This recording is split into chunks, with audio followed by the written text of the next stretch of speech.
Forget everything you think you know about magic. Seriously, forget the candles. Forget the tarot cards. Forget Hollywood's lazy spells and Instagram witches. This is something else. Picture this. Somewhere deep in the Middle East. Sand so hot it could crack your skin. Air thick with dust, spice, and something heavier. Something older. You're walking through narrow streets, merchants shouting, camels groaning, but beneath the chaos, whispers, words that slip through cracks in old stone walls. Words about a forbidden manuscript. Not just any manuscript. A book capable of changing your reality or destroying your soul. A book so dangerous that speaking its name in the wrong place could get you cursed or worse. The origins of the Book of Abramelin, the forbidden wisdom of the desert. Let me take you somewhere, not a place you can fly to. Not a tourist site with brochures and guided tours, talking about the edge of the ancient world, a land where time doesn't pass, lingers. The sands of Egypt stretch endlessly, brutal and brilliant. During the day, the heat feels like punishment. During the night, the cold creeps into your bones like a curse.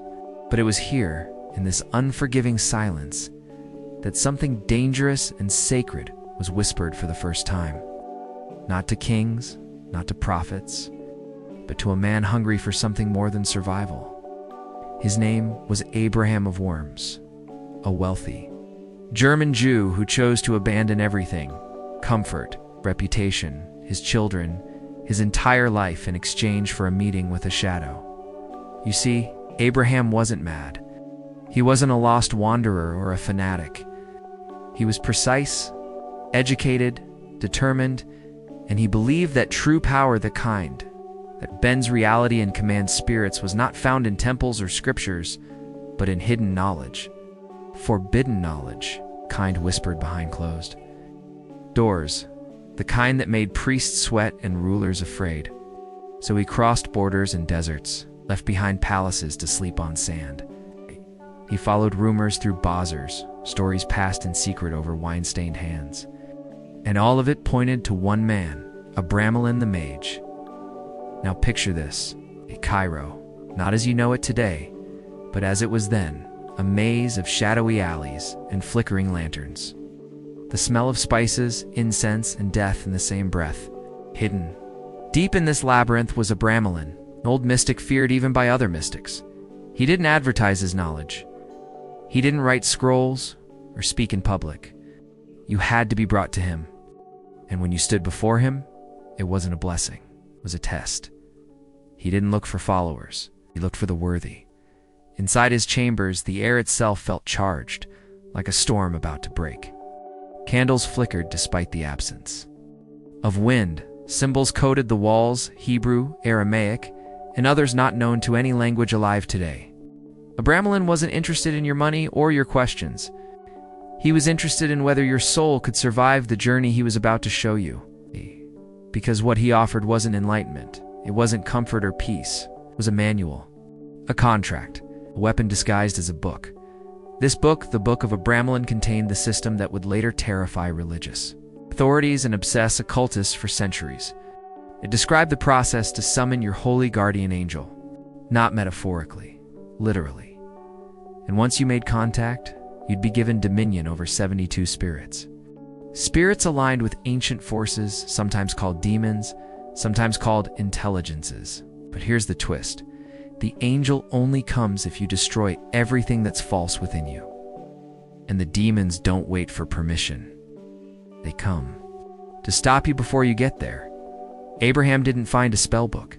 He found a labyrinth with no exit. He documented everything in a letter to his son, hoping to pass the knowledge before it was erased or corrupted. That letter became the book. And what he described wasn't a path of light. It was a confrontation with shadows, his own and the world's. He spoke of spiritual attacks, of visions that tested his sanity, of nights where he felt watched even. When he was alone in the desert, this wasn't a game. It was a war for the soul. Compare that to today. People think power is going viral. That transformation happens in 21 days if you follow the right influencer. They chase affirmations, crystals, and apps to feel something divine. But Abraham walked barefoot under a sun that cooked the skin. He faced scorpions, thieves, and madness, just for the chance to meet a man who said he could give him access to the architecture behind reality, and that's the part people don't get. Real magic costs, not money, but blood, breath, and will. The church banned the book, not because it was fake, but because it was too real, too raw. It didn't ask you to believe. It dared you to act. It described rituals so precise, so extreme, that anyone who failed risked their life or sanity. Yet for those who completed it, the promise was outrageous. You would never be controlled again. You would speak with angels as peers. You would command spirits to build your world. The reward wasn't wealth. It was sovereignty over the invisible. So now, think about this.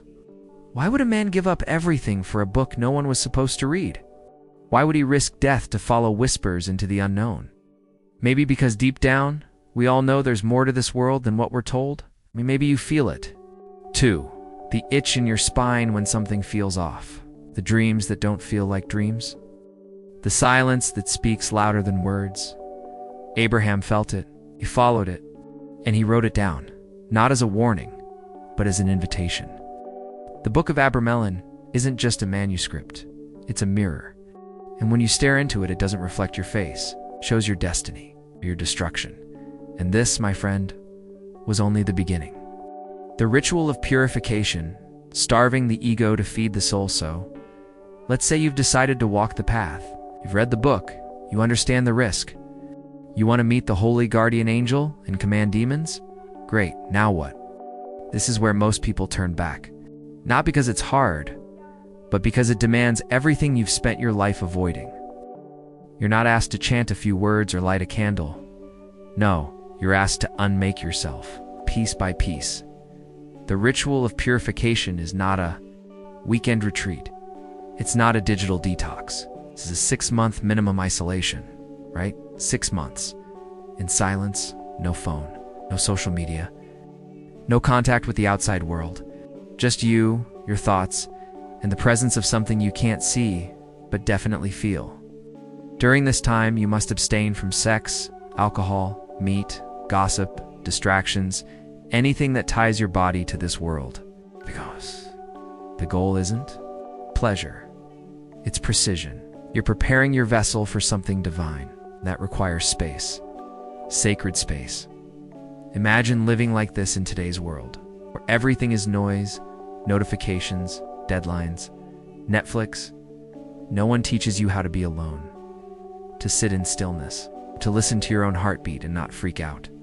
But Abraham did. He stripped himself down to the bare soul. He fasted until his stomach forgot the taste of food, prayed until his voice cracked, slept on the ground, eyes open, ears tuned for whispers from the other side. This wasn't asceticism for show. It wasn't holiness for applause.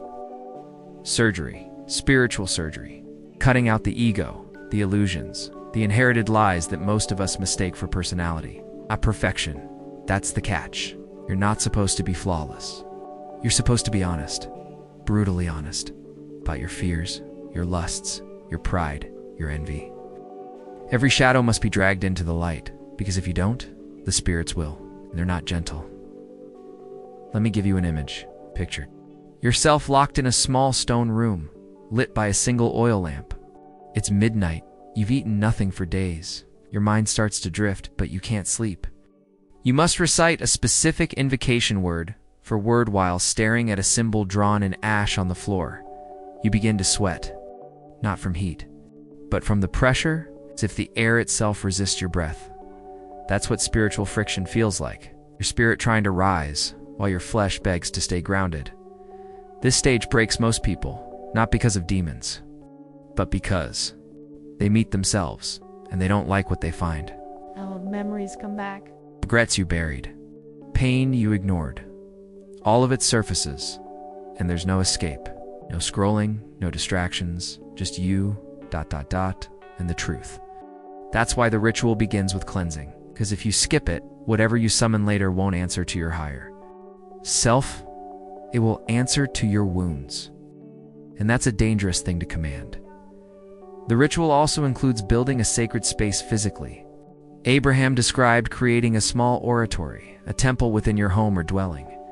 You have to clean it daily. Burn incense. Arrange tools in precise order. Everything must be intentional. Every action a prayer. Every movement a form of communication. You're teaching the unseen world that you're serious, that you're coming with discipline, not desperation. This contrasts wildly with modern spirituality. Today, people mix and match beliefs like playlists. They chase vibes, not transformation. But Abramelin's system doesn't care how you feel. It cares how you align. You either commit or collapse. You either sharpen the blade of your soul or stay dull and dependent. There's no in between. And the purification ritual is where the sharpening begins. Let's bring this closer to home. Imagine someone spending 6 months without touching their phone, without small talk, without processed food.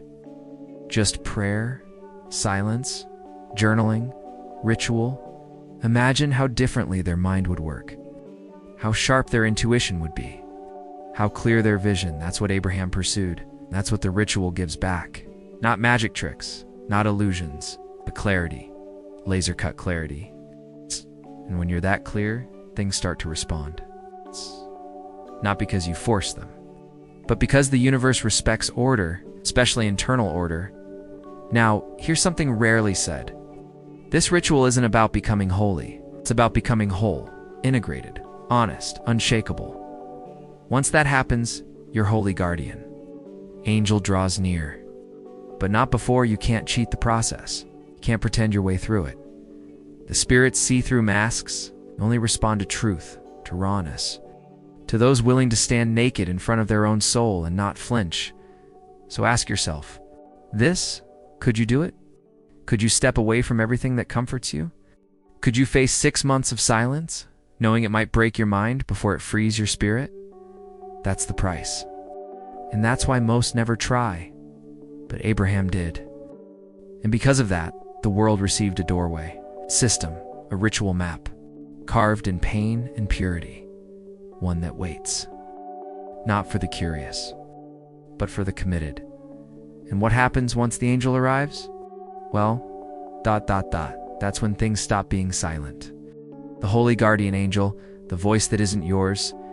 So you've cleansed, you've fasted, you've stripped yourself of distractions, comforts, even your name in some ways. The world is quieter now, but something else has started to speak. It's not your thoughts. It's not your fears. It's not even your subconscious. It's a voice you've never heard before. And yet it feels older than your bones. That ... is the holy guardian angel. Don't let the name fool you. This isn't a winged figure from children's books. It's not floating in clouds or playing harps. The holy guardian angel is the deepest version of you that exists. Not your higher self, not your intuition, but the divine intelligence assigned to guide your soul through the labyrinth of existence. It knows your purpose, your karmic contracts, your weaknesses, your strengths, and it doesn't sugarcoat the truth. Abraham the mage believed that without contact with this angel, all magical work was worthless. Think about that. You could memorize 1,000 rituals, chant 100 names of power, and still be lost in the dark if this voice hadn't spoken to you. That's because the holy guardian angel is the only ally you can fully trust in the invisible world. Everything else, spirits, demons, even gods can deceive. But this one can't lie. It's your original compass. Now picture the moment it happens. You're alone, deep into the ritual, weeks into solitude. And then, the temperature in the room shifts. The air grows heavy, your vision blurs. Not from fear, but from something ... other. Suddenly you know something is here with you. And then, it speaks. Not in language, but in absolute knowing. The words might come later, but the message is instant, direct, unfiltered. This voice doesn't flatter, it dismantles you. It calls out your addictions, your illusions, your delusions of grandeur. But it also shows you who you really are under the noise. And when it speaks, you listen. Not with your ears, with your soul. Some practitioners describe it as the sound of silence cracking open. Others say it feels like a memory from before they were born. A knowing that transcends space and time. Let's ground this in modern terms. Imagine living your whole life wearing headphones that constantly play opinions, parents, school, media, religion, ego. One day, you finally take them off. For the first time, you hear your true inner frequency. That's what meeting the holy guardian angel feels like. It's terrifying and liberating. Because now every choice you made out of fear, shame, or ignorance becomes visible. You can't unsee it. But here's the paradox. Once you meet this being, your life doesn't get easier. It gets heavier, because now you know. And with knowledge comes responsibility. You can't play dumb anymore. You know your mission. You know what you must give up, what you must protect, what you must fight. The angel doesn't take over your life. It hands it back to you with fire. Think of Moses in the burning bush. Think of Muhammad in the cave. Think of Jesus in the desert. All of them withdrew. All of them faced the silence. All of them emerged with a message not for others, but first for themselves. The holy guardian angel is that moment. Your burning bush, your sacred cave, your whisper in the wilderness. No one can hear it for you. Abraham documented his experience with surgical detail. He spoke of how the angel revealed secrets of the universe, hidden structures of creation, and the real names of spiritual entities, names that weren't safe to say out loud.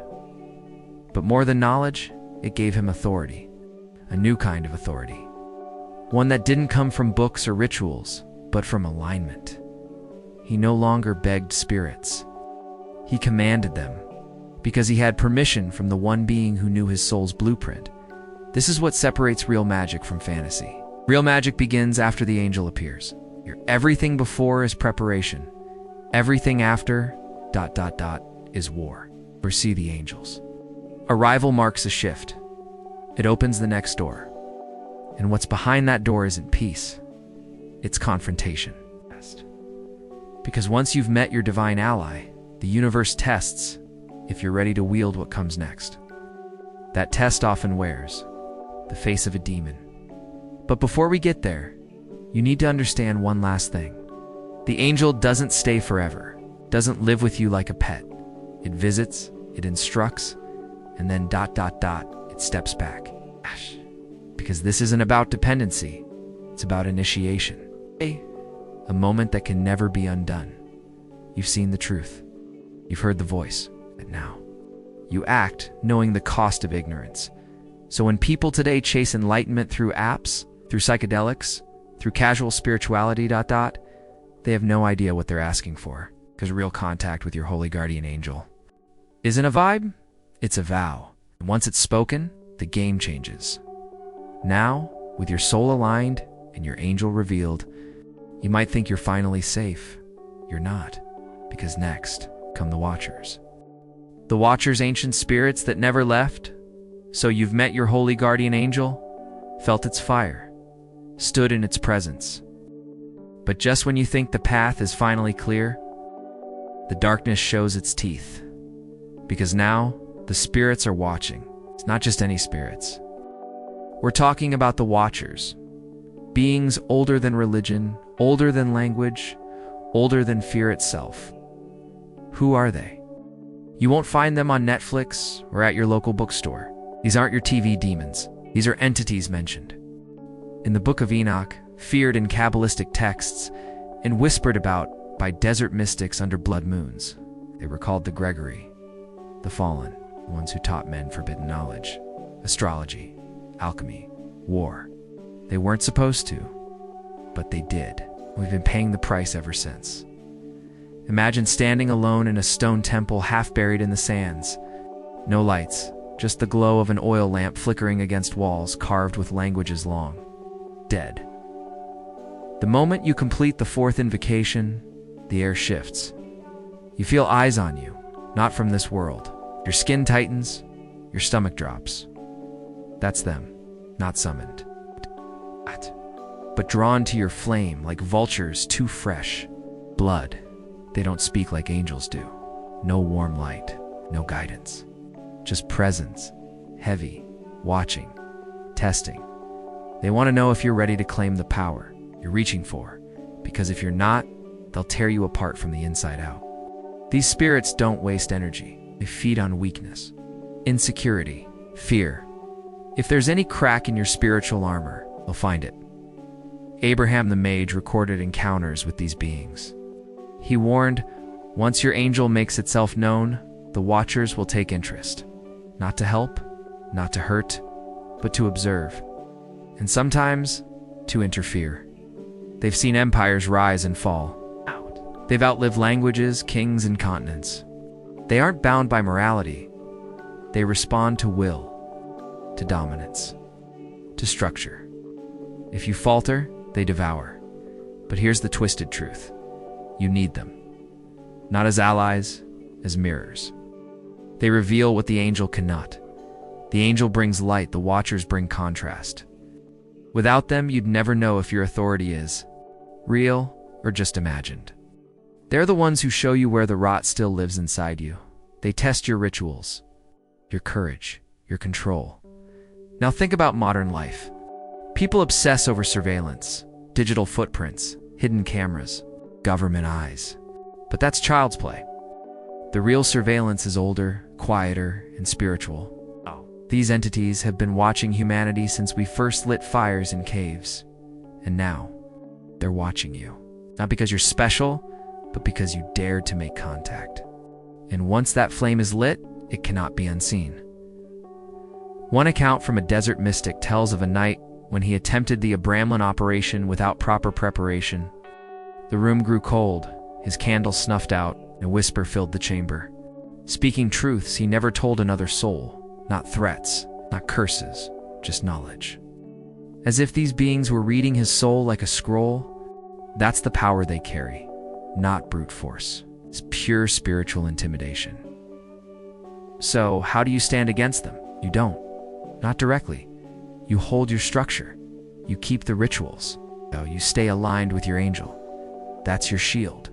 That's your compass. If you deviate even for a second, they'll know. And they'll test that weakness until it breaks. There's a reason the Book of Abramelin requires months of preparation. It's not just about purification. It's about spiritual muscle, discipline, endurance. Because once the Watchers arrive, you can't hide behind candles and prayers. You either hold the frequency, ... or you break. This isn't cosplay. It's a spiritual warfare dressed in silence. Now, picture this. In the middle of the night, you wake up not because of a dream, but because something's in the room. Not visible, but undeniable. And it's waiting. Not to hurt you, to see if you're ready to lead, to command, to rise. That's the level of pressure we're talking about. So yeah, these ancient spirits are real. They never left. They just stopped talking to most people because most people stopped being worth talking to. But if you're doing this work, really doing it, they're coming. Not tomorrow, not maybe. They're already here. And the only thing standing between you and possession is your alignment with your angel. And that is just the beginning. Because now comes the deal. The pact, what it really means to make a deal. Now we get to the part that most people fantasize about the deal. The pact. The so-called moment when a mortal makes a binding agreement with the unseen. But forget the horror movie version. No blood in a goblet, no horned figure offering you a contract in a red-lit room. The real pact is more terrifying because it's subtle, sacred, and irrevocable. It's not made out of desperation. It's made out of intention. Here's the brutal truth. By the time you reach this stage of the Abramelin Operation, you've already given up your comfort, your daily distractions, and maybe even your sanity. You've isolated yourself, purified. Your body faced your fears, stood in the presence of your holy guardian angel. Now comes the hardest question. What are you willing to give? For absolute authority over your spiritual reality? Abraham the Mage didn't stumble into power by accident. His pact wasn't a wish list, it was a declaration. A renunciation of the profane world and a surrender to the divine order he agreed. To serve and enforce. And here's the part no one wants to hear. The pact is not just about commanding demons.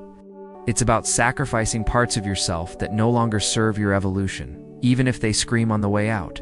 Let me paint the picture. You're in your consecrated space. The ritual has progressed for weeks.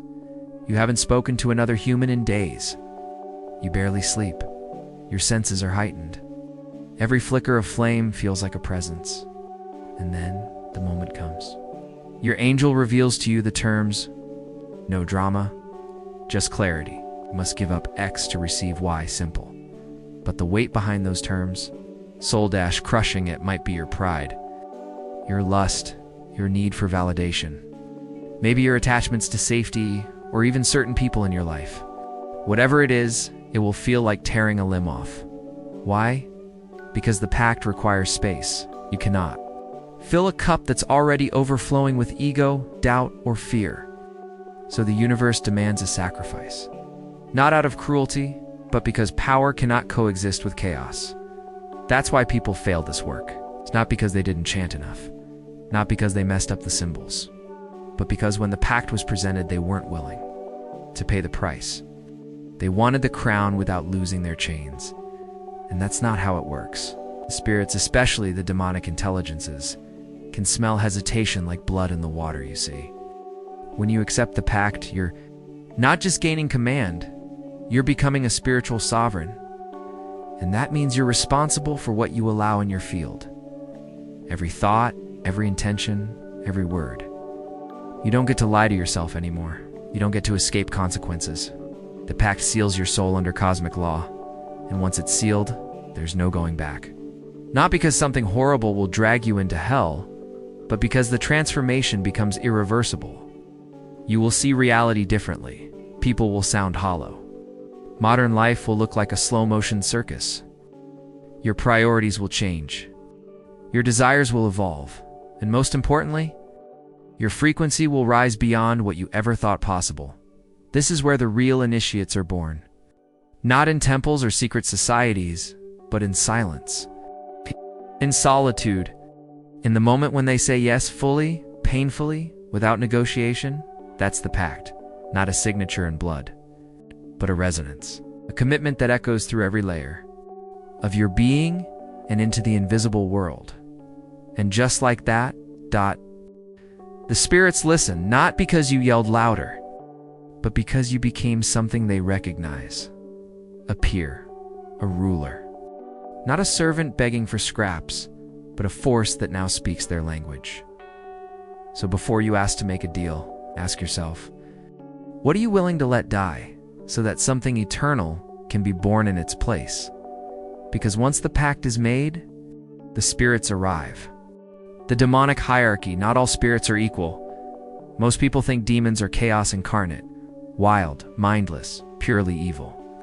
But those who've done the real work, not the role play, not the internet forums, they'll tell you something shocking. The demonic world is structured strictly, hierarchically, like a kingdom, with ranks, laws, and ancient allegiances that make our governments look like playgrounds. When Abraham the Mage documented his encounters, he didn't describe random monsters. He spoke of kings, dukes, princes, each with a specific seal, a defined domain, and a temperament. These weren't just archetypes, they were intelligences, entities with personality, memory, and purpose. Some controlled storms, some whispered secrets. Others manipulated wealth, sex, disease, or destruction. But each had a place in the invisible order. This is where most modern occultists get burned. They approach the demonic world like gamblers at a slot machine, pushing buttons, reciting names, expecting miracles. But that's not how it works. These spirits don't obey amateurs. They respond to authority. And authority in this realm doesn't come from ego. It comes from alignment, ritual purity, clarity of will. You haven't earned your angels. Guidance. You've got no business speaking to demons. Think of it like entering a royal court. You don't just walk into the throne room of a foreign king and start shouting demands. You'd be killed, or worse, ignored. In the demonic hierarchy, disrespect isn't punished with anger. It's punished with silence, confusion, spiritual decay. You won't even know you've been marked until your life starts to unravel from the inside out.